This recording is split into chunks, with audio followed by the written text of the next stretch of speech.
بسم اللہ الرحمن الرحیم۔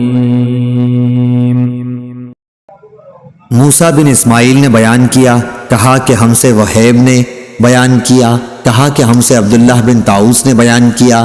ان سے ان کے باپ نے اور ان سے ابن عباس رضی اللہ عنہ نے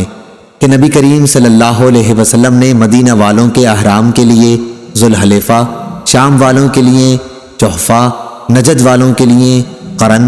منازل، یمن والوں کے لیے یلملم متعین کیا۔ یہاں سے ان مقامات والے بھی احرام باندھیں اور ان کے علاوہ وہ لوگ بھی جو ان راستوں سے آئیں اور حج یا عمرے کا ارادہ رکھتے ہوں،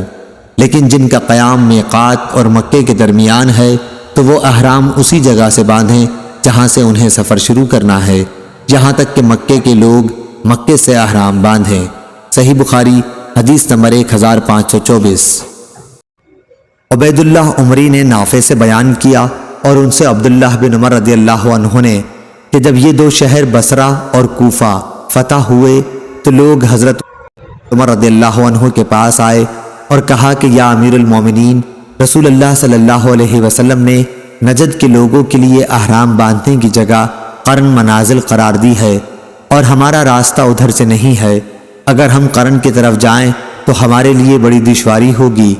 اس پر حضرت عمر رضی اللہ عنہ نے فرمایا کہ پھر تم اپنے راستے میں اس کے برابر کوئی چیز تجویز کر لو،